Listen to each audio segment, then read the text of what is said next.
সুপ্রিয় দর্শক, আসসালামু আলাইকুম। আমি মুন্সিগঞ্জ থেকে মিলি বলছি। মিলিস ফ্যামিলি মিলিস ওয়ার্ল্ডে আপনাদের আরেকবার স্বাগত জানাই।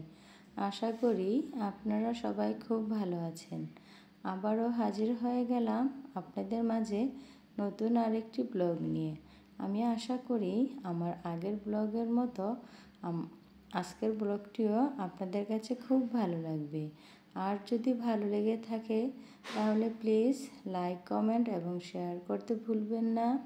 আর যদি একটু বেশি ভালো লেগে থাকে তাহলে প্লিজ সাবস্ক্রাইব করে আমার এবং আমার চ্যানেলের সাথেই থাকবেন। আমি এখানে নানান রকমের সেমাই নিয়েছি।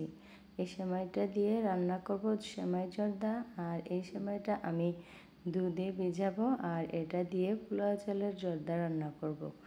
আজ আমি নানান রকমের খাবারের আয়োজন করেছি আমার ছেলে মেয়েদের জন্য। আমার ছেলে মেয়েদের এসএসসি পরীক্ষা শুরু হচ্ছে, তাই ওদেরকে একটু সাহস এবং আনন্দ দেওয়ার জন্য আমি বাসায় ওদের জন্য নানান রকমের খাবারের আয়োজন করেছি। এবার আমার ছেলে এবং মেয়ে একসাথে এসএসসি পরীক্ষা দিচ্ছে, আর তাই ওদের আমি একটু ভালো মন্দে রান্না করে খাওয়ার চেষ্টা করছি, যাতে ওদের মনটা হাসি খুশি থাকে, পরীক্ষার চিন্তাটা যেন ওদের মনে না আসে। আর আমি ওদের সাথে সাথে সমস্ত এসএসসি পরীক্ষার্থীদের জন্য দোয়া করছি, সবাই যেন ভালোভাবে সুস্থভাবে পরীক্ষাগুলো দিতে পারে।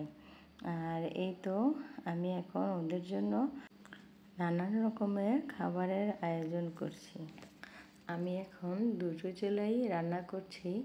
প্রথমে আমি এখানে বাদামগুলো ভেজে নিচ্ছি জর্দা পোলাও রান্না করার জন্য। আর এখানে আমি আরেকটি প্যানে দুধ সেমাই রান্না করার জন্য দুধটা জাল করে নিচ্ছি।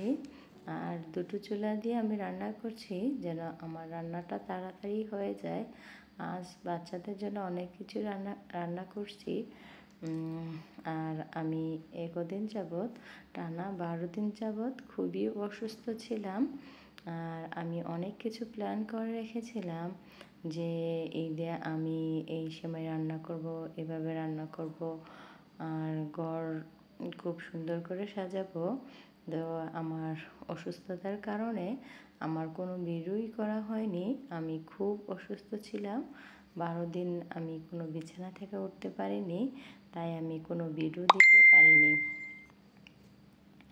আর ঈদের সময়ও বাচ্চাদের তেমন একটা কোনো কিছু রান্না করে খাওয়ানো হয়নি আমার অসুস্থতার জন্য।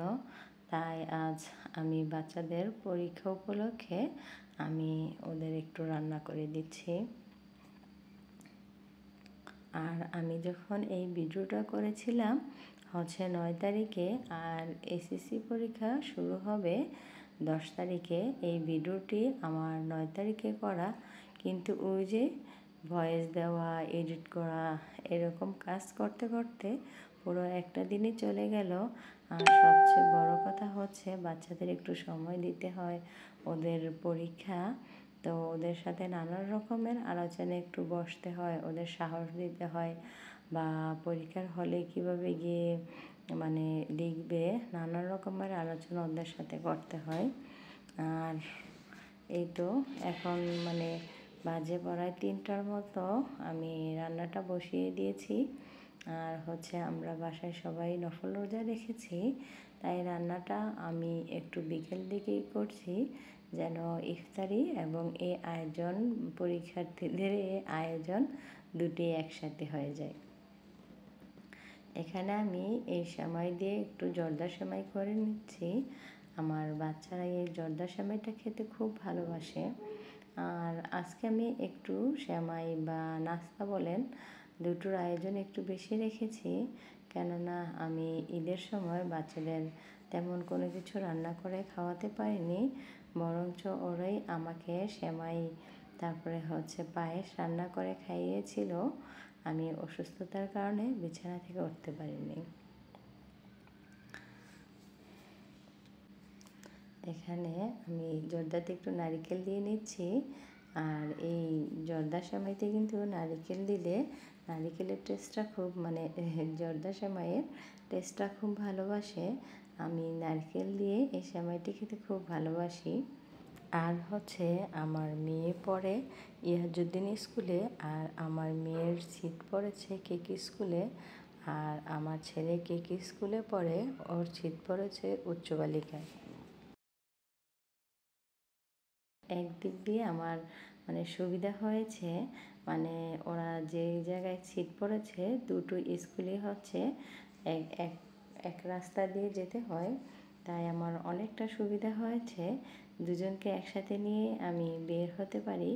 দুটো স্কুলই এক রাস্তায় এবং কাছাকাছি, তাই আজকে আমি ওদের দুজনকে নিয়ে গেছিলাম। তো ওদের আজ প্রথম হচ্ছে ওদের বাংলা পরীক্ষা হয়েছে। তো ওদের জিজ্ঞাসা করেছিলাম যে তোমাদের পরীক্ষাটা কেমন হয়েছে। ওরা বলল যে ইনশাল্লাহ আম্মু পরীক্ষা খুবই ভালো হয়েছে। আর আপনারা যারা আজকে আমার এই ভিডিওটি দেখছেন তারা অবশ্যই আমার ছেলে মেয়েদের জন্য দোয়া করবেন যেন একটি ভালো রেজাল্ট করে স্কুলের সম্মান বাড়াতে পারে। আর আমি সমস্ত পরীক্ষার্থীদের জন্য দোয়া করি যেন সমস্ত পরীক্ষার্থীরাও খুব সুন্দর একটি রেজাল্ট বাবা মাকে উপহার দিতে পারে। আর প্রত্যেক বাবা মাই কিন্তু একটি স্বপ্ন নিয়ে বাচ্চাদের স্কুলে পড়াশোনা করায়, এবং সন্তানের একটি ভালো রেজাল্ট কিন্তু বাবা মার একটি গৌরব। আর সবচেয়ে বড় কথা হচ্ছে যে বাবা মার সম্মান। আর বাবা মারা যখন বাচ্চাদের পড়াশোনা করায় মানে এর থেকে বেশি কিছু আর একটা ভালো রেজাল্ট ছাড়া বাবা মা তার সন্তানের কাছে আর কিছুই চায় না। তাই সকল পরীক্ষার্থী যেন একটি ভালো রেজাল্ট করে বাবা মার সম্মান গৌরব বাড়িয়ে দিতে পারে, সেই জন্যই সবার জন্য দোয়া করা। এই তো কথা বলতে বলতে আমার সেমাই রান্না করা প্রায় শেষের দিকে। আমি অলরেডি 3টা সেমাই রান্না করে ফেলেছি। এখন আমি সুজির হালুয়াটা রান্না করে নিচ্ছি। আর রান্না করতে করতে অনেক কথাই বলে ফেললাম। আর হচ্ছে যে সম্পূর্ণ রান্নাটা কিন্তু ডিটেলসভাবে আমার দেখানো সম্ভব হচ্ছে না, কারণ কিছু সময়েরও ব্যাপার থাকে। আমি খুব তাড়াহুড়ো করে রান্না করে নিচ্ছি, সব সময় আর কি ক্যামেরাটা রান্নায় সেট করা হচ্ছে না, আর সবগুলো আমি ভিডিওতে দেখাতে পারছি না। আপনাদের যদি কারো মানে এরকম রান্না ফুল দেখতে চান বা কীভাবে রান্না করেছি সম্পূর্ণটা দেখতে চান, তাহলে অবশ্যই আমাকে কমেন্ট করে জানাবেন। আমার একটি রান্নার চ্যানেল আছে, নাম হচ্ছে মিলি কিচেন। আমি ওই চ্যানেলে সবগুলো রান্না ডিটেলসভাবে দিয়ে দেব, তাহলে আপনাদের মানে দেখতে সুবিধা হবে কীভাবে আমি সবগুলো রান্না করেছি। এই তো এখন আমার হালুয়াটা রেডি হয়ে গেছে। এখন আমি উপর থেকে একটু ঘি ছড়িয়ে দিলাম। এই পর্যায়ে ঘি দিলে হালুয়া থেকে খুব সুন্দর একটি স্মেল আসে। আর আজকে কিন্তু আমি সব রান্নায় কিন্তু ঘি দিয়েছি, কারণ হচ্ছে বাচ্চাদের জন্য যখন আয়োজন তাহলে তো একটু ঘি দিতেই হবে। এই তো আমার সেমাই রান্নাটা কমপ্লিট হয়ে গেছে। এখন আমি এখানে ডিম বোনাটা করে নিচ্ছি। আর আজকের রান্নায় বাচ্চাদের জন্য আয়োজন করেছি আমি ডিম বোনা, ঝাল করে মুরগির মাংস, সাথে মুসুরির ডালের ভুনা, আর করেছি পোলাও, আর সাথে সাদা ভাত। আমার বাচ্চারা কিন্তু পোলাও খেতে খুবই ভালোবাসে, তাই ওদের জন্য পোলাও করেছি। ভেবেছিলাম যে পোলাও, রোস্ট, গরুর মাংস এগুলো রান্না করব, কিন্তু মানে যদি বাচ্চাদের সাহস দেয় না কেন, সাথে কিন্তু আমার ভিতরেও একটি ভয় কাজ করছে যে বাচ্চারা কীভাবে পরীক্ষা দেবে, কী রেজাল্ট করবে। তো সেই ভয়ের কারণেই পরবর্তীতে ডিসিশন চেঞ্জ করলাম যে সহজভাবে একটু ঝটপট রান্না করে নেব। রান্না করছি আর মাথায় নানা রকমের চিন্তা আসছে, তো তাই একটু দ্রুত সময় যে রান্নাগুলো করা যায় ওইগুলোই করে নিচ্ছি। প্রথমে তো প্ল্যান ছিল যে বাচ্চাদের জন্য পোলাও, রোস্ট অনেক কিছু রান্না করব। কিন্তু পোলাও রান্না করেছি, রোস্ট রান্না করাটা আর হয়নি। আমি একটু দেশি মুরগি একটু ঝোল করে রান্না করলাম। দেশি মুরগি ঝোল করে রান্না করলেও পোলাওর সাথে খেতে খুবই ভালো লাগে। এই তো আমি এখানে পেঁয়াজ দিয়ে ডিম ভুনা করে নিলাম। আমার ডিম ভুনাটা রেডি হয়ে গেল। এখন আমি আরেকটি প্যানে এখানে মুরগির মাংসটা রান্না করে নিচ্ছি। আসলে সাধারণত মুরগির মাংস আমরা সবাই রান্না করতে পারি। আমাদের গৃহিণীদের সবার রান্নাই খুব মজার হয়। আমার প্রত্যেক মায়েরই রান্না প্রত্যেক ছেলে মেয়েরই খুবই পছন্দের এবং খুবই সুস্বাদু হয়ে থাকে। তাই আমি আমার রান্নাগুলো সম্পূর্ণভাবে ডিটেলসভাবে দেখালাম না।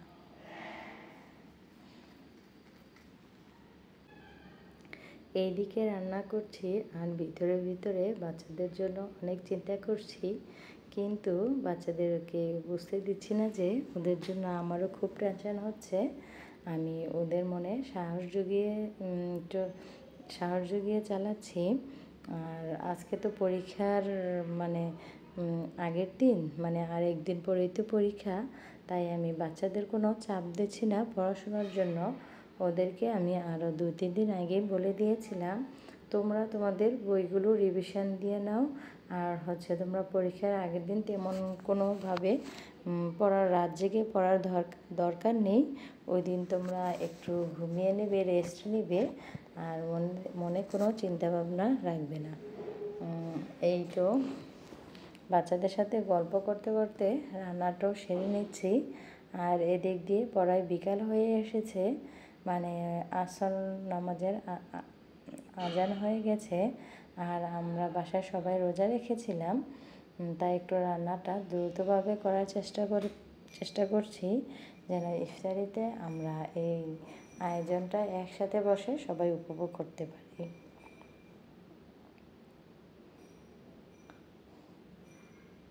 মুরগির মাংসতে আলু দিয়ে খেতে আমার বাচ্চারা খুবই পছন্দ করে। তাই আমি এখানে মাংসতে আলু দিয়ে একটু ঝোল রান্না করব। আমি যেভাবেই মুরগির মাংস রান্না করি না কেন, সব সময় আমার বাচ্চারা মুরগির মাংসতে আলুটা খুঁজবে। আমি যতটুকু না মুরগি রান্না করি তার থেকে বেশি পরিমাণ আমার আলু দিতে হয়।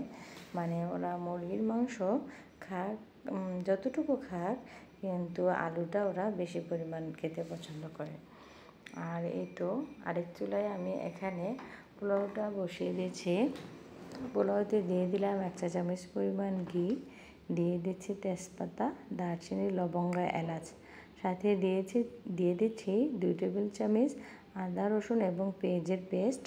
আমি এখানে আদা, রসুন এবং পেঁয়াজের পেস্ট একসাথে করে নিয়েছিলাম আজকে আমার রান্নার সুবিধার জন্য।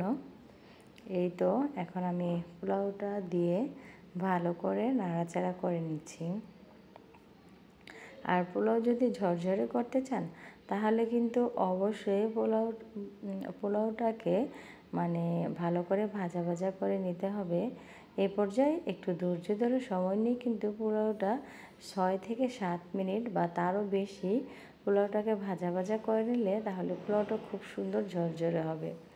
এই তো আমার আজকের পোলাওটা কিন্তু খুব ঝরঝরে এবং সুস্বাদু হয়েছিল। আমি পোলাওতে কাঁচামরিচ একটু দেরি করে দিই, তাহলে কাঁচামরিচের খুব সুন্দর একটি স্মেল আসে। আর দিয়ে দিলাম 2 টেবিল চামচ পরিমাণে গুঁড়া দুধ, তাহলে কিন্তু পোলাওটা খেতে খুবই মজার হয়। এই তো আমার পোলাও রান্নাটা প্রায় কমপ্লিট। এই তো পোলাওটা সম্পূর্ণভাবে মিশালেই দমে বসিয়ে দিলে অথবা ঢাকা দিয়ে রেখে দিলেই তৈরি হয়ে গেল আমার ঝরঝরে পোলাও। আর এইদিকে ঝোল করে মুরগির মাংসটা রান্নাটা আমার কমপ্লিট। আমি সবসময় মুরগির মাংসতে নামানোর কিছুক্ষণ আগে রেডি হওয়ার 1 মিনিট আগে আমি ভাজা জিরার গুঁড়ো দিয়ে থাকি, তাহলে আমার কাছে খুব ভালো লাগে। এই তো এখন আমার পোলাও এবং ঝোল করে মুরগির মাংস রান্না কমপ্লিট হয়ে গেছে। আর এখন আমি মসুর ডালটা ভুনা করে নিচ্ছি। আর এই সময় কিন্তু মানে অনেকটা সময় পেরিয়ে গেছে, প্রায় 5:30টার মতো বেজে গিয়েছে।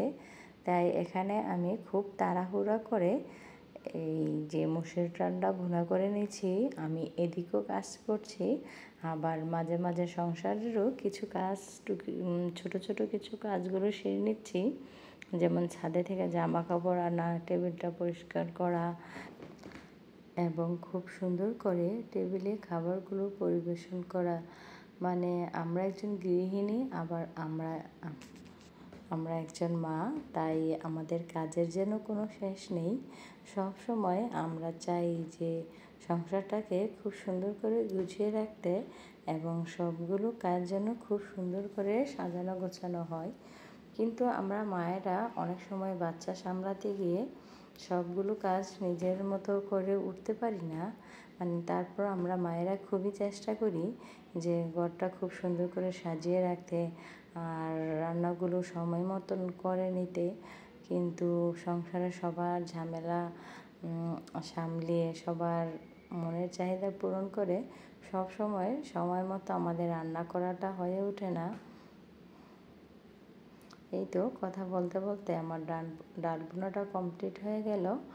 এখন আমি ইফতারির জন্য এখানে টেবিলে সাজিয়ে নিলাম। ইফতারিও বলতে পারেন, সাথে হচ্ছে যে বাচ্চাদের জন্য ছোটোখাটো একটা আয়োজন, বাচ্চাদের একটু আনন্দে রাখার জন্য এই বাচ্চাদের জন্য একটু ভালো মন্দর আয়োজন করেছি। এই তো এদিকে পড়ায় মাগরিব নামাজের সময় হয়ে এসেছে, আজান দিয়ে দেবে, এখন আমরা ইফতারি করতে বসে পড়ব। আর আমি একটু আপনাদের আমার মানে টেবিলের লুকটা দেখিয়ে দিচ্ছি। আর আমি ধীরে ধীরে টেবিলে সবগুলো খাবার সাজিয়ে নিচ্ছি।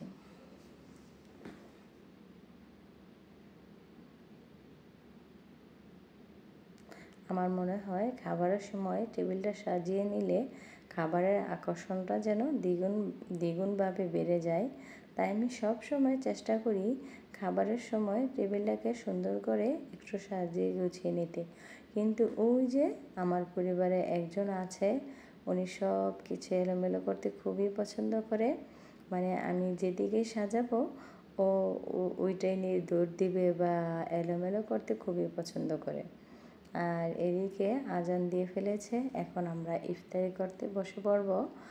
আর আমার ছেলেমেয়েরা কেউই চাচ্ছে না যে আজকে আমার বিডুর সামনে আসুক, তাই ওরা মানে প্লেট দিয়ে খাবার নিয়ে এক এক রুমে মানে অন্য রুমে চলে যাবে চিন্তা করছে।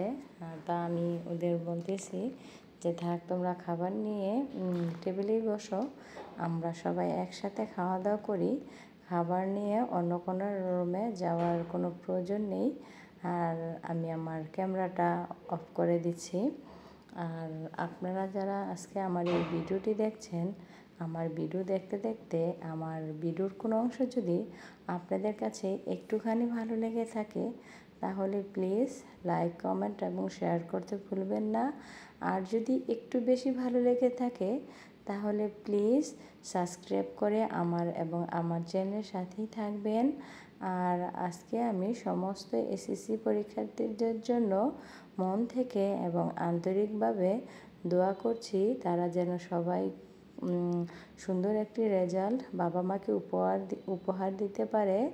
আর প্রত্যেক এসএসসি পরীক্ষার্থী যেন বাবা মার গর্ব হতে পারে। বাবা মা অনেক স্বপ্ন নিয়ে তাদের সন্তানদেরকে পড়াশোনা করায়। আর সমস্ত বাবা মাদের জন্য রইল দোয়া এবং আন্তরিক ভালোবাসা। আর বাবা মারা কিন্তু এই পরীক্ষার সময় খুবই কষ্ট করে থাকে, অনেক দূর থেকে কিন্তু অনেক স্টুডেন্ট মুন্সিগঞ্জ জেলায় পরীক্ষা দিতে আসে, তখন বাবা মারা আবার বাড়িতে যেতে পারে না, তাই বাবা মারা কিন্তু অনেক কষ্ট করে স্কুলের আশেপাশে দাঁড়িয়ে থেকে 3টা ঘন্টার সময় ওনারা পার করে, ওনাদেরও কিন্তু খুবই কষ্ট হয়। তাই প্রত্যেক গার্জিয়ান এবং বাবা মাদের জানাই আন্তরিক শ্রদ্ধা, ভালোবাসা এবং সালাম। প্রত্যেক বাবা মার মনের আশা যেন আল্লাহ তাআলা পূরণ করে দেখ। বিদায় নিচ্ছি, আল্লাহ হাফেজ।